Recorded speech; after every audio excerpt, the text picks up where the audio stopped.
The world woke up on a Tuesday morning. It was a day like any other. People made their coffee, they checked their phones for news, but the headlines were not about politics or sport. They were about war. Explosions had rocked cities, missiles had crossed borders, the unthinkable had happened. Iran, Israel, and the United States were in open conflict. A war that analysts and experts had long dismissed as impossible was now a terrifying reality. The shock was immediate and profound. How could this have happened? The question echoed in capitals from London to Tokyo, a stark reminder of our collective blindness. For years, the idea of a direct confrontation seemed remote. It was a scenario for military planners, a distant possibility discussed in hushed tones within intelligence circles. To the public, it was the stuff of fiction. The world had grown accustomed to a certain rhythm in the Middle East, a rhythm of proxy conflicts, covert operations, and fiery rhetoric. But never all-out war between these major powers. The established order, however fragile, felt permanent. We watched the tensions, we reported on the threats, but few truly believed the final line would be crossed. That morning, the illusion shattered into a million pieces. The initial reports were chaotic. Conflicting information flooded the airwaves. Social media became a battleground of its own, filled with grainy videos and unverified claims. Was it a limited strike, a terrible accident, or the opening salvo of something much larger? As the hours passed, the grim picture became clearer. This was no mistake. It was a coordinated, deliberate act of aggression. The scale was unprecedented. The targets were strategic. The message was unmistakable. A new and dangerous chapter in modern history had just begun, written in fire and steel across the desert skies. The global reaction was one of stunned disbelief. Financial markets plummeted. World leaders scrambled to convene emergency meetings. The United Nations Security Council was called into session. Everywhere, there was a desperate search for answers. People felt a sense of vulnerability they had not felt in generations. The carefully constructed systems of deterrence had failed. The diplomatic channels had proven useless. The war no one expected was here, and the world was utterly unprepared for its arrival, its ferocity, or the sheer audacity of its architects. It was a brutal lesson in the fragility of peace. Before the fire, there was a long, simmering tension. The relationship between Iran, Israel, and the United States was never easy.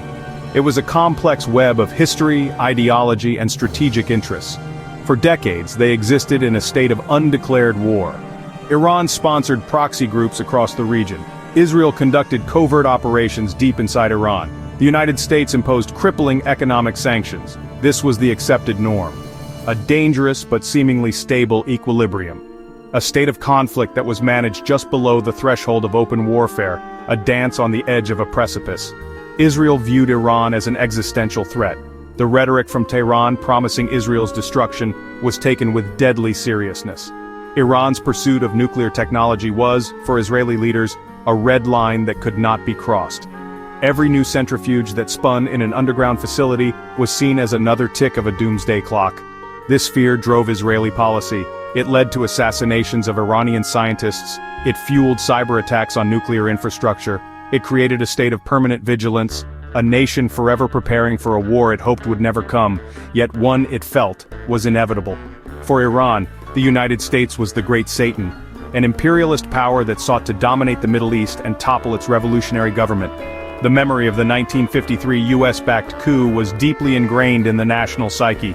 American sanctions were seen as an act of economic warfare, designed to starve its people and cripple its economy.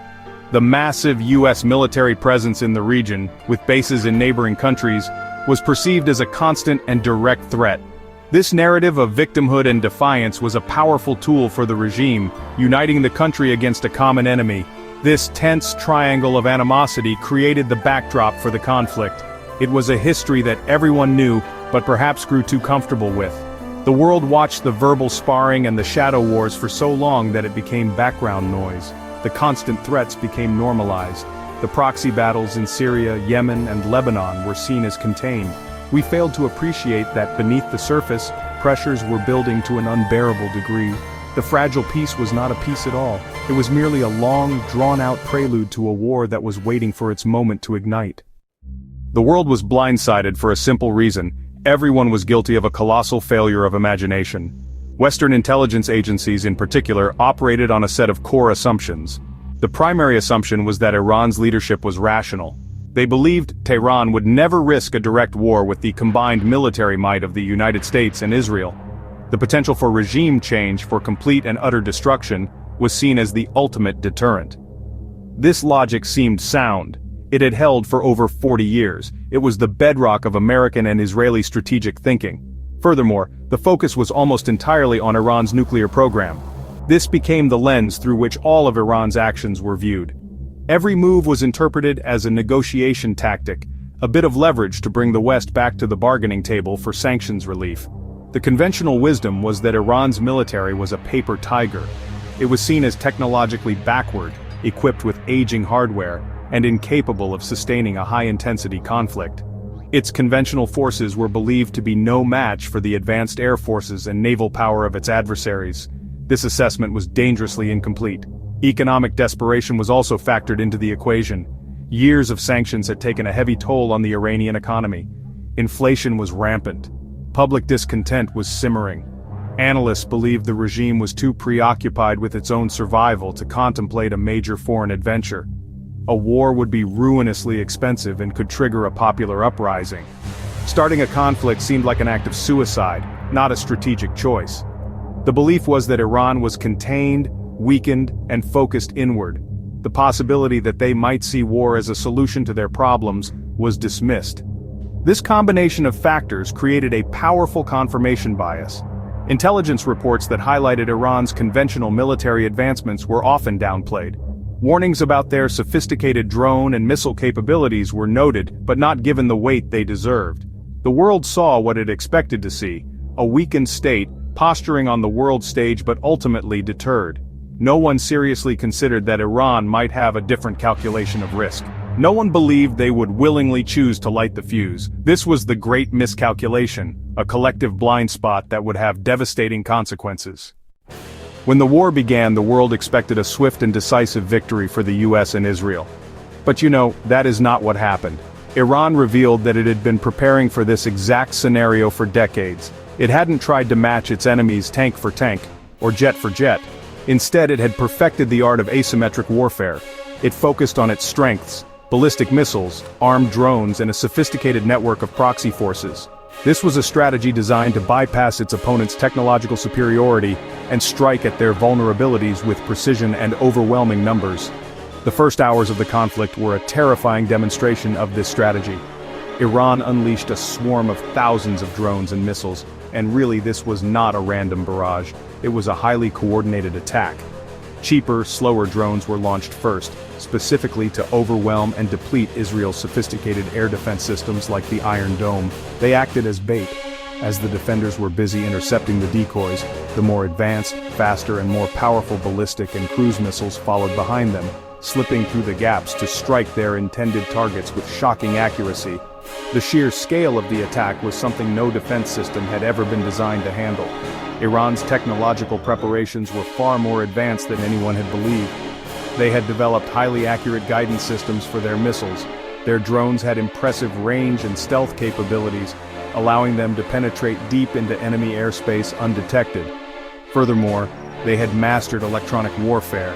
They successfully jammed GPS signals and disrupted communications, causing confusion and hampering the initial response. This was not the work of a backward military. It was the work of a patient, focused, and innovative power that had studied its enemy's weaknesses and designed the perfect tools to exploit them. Beyond its own borders, Iran activated its network of proxies with deadly efficiency. Hezbollah in Lebanon, militias in Iraq and Syria, and the Houthis in Yemen all launched simultaneous attacks. This opened up multiple fronts, stretching Israeli and American resources thin. It transformed a bilateral conflict into a sprawling, regional war. Suddenly, U.S. bases across the Middle East were under threat. Commercial shipping in the Red Sea and the Persian Gulf came to a halt. Iran had turned the entire region into a battlefield, proving that its preparation was not just military but geopolitical. It was a strategy of 1,000 cuts, and it was brutally effective. The war that no one expected holds profound lessons for a world that has become too complacent. The first and most crucial lesson is about the danger of assumptions. For years, the West assumed it understood Iran's motives and capabilities. It believed in the logic of deterrence and rationality. This conflict proved that our enemies do not always think like us. They may have a different threshold for pain, a different definition of victory, and a different timeline. Underestimating an adversary based on our own worldview is a mistake of the highest order, a path that leads directly to surprise and disaster. Another key lesson lies in the changing nature of warfare itself. The future of conflict is not necessarily about the most expensive fighter jet or the largest aircraft carrier. Iran demonstrated that a determined power can use cheaper, more accessible technologies like drones and missiles to challenge a superpower. Asymmetric warfare levels the playing field. It shows that vulnerability can be found in even the most advanced defense systems if they are overwhelmed by sheer numbers and clever tactics. Nations must now rethink their defensive postures, preparing not just for high-tech threats, but for low-tech, high-volume attacks as well. The conflict also served as a stark reminder of global interconnectedness. A regional war in the Middle East did not stay in the Middle East. It sent shockwaves through the global economy. Oil prices skyrocketed, supply chains were severed. The digital world was not immune either, as cyber attacks targeted critical infrastructure thousands of miles away. It taught us that in the 21st century, there is no such thing as a faraway war. The consequences of instability in one corner of the globe will inevitably be felt in every other, a lesson our leaders must remember when considering the cost of both action and inaction. Perhaps the most enduring lesson is about the simple, timeless value of preparation. Iran spent decades planning for a conflict it hoped to fight on its own terms. It was patient, strategic, and single-minded in its focus. The West, by contrast, was caught off guard, reacting to events rather than shaping them. This war is a brutal wake-up call. It tells us that peace is not a permanent state. It is a fragile condition that must be actively maintained. It requires clear-eyed vigilance, a willingness to question our own assumptions, and a respect for the fact that history is full of surprises. The echoes of this unexpected war will be heard for years to come. We must choose to listen.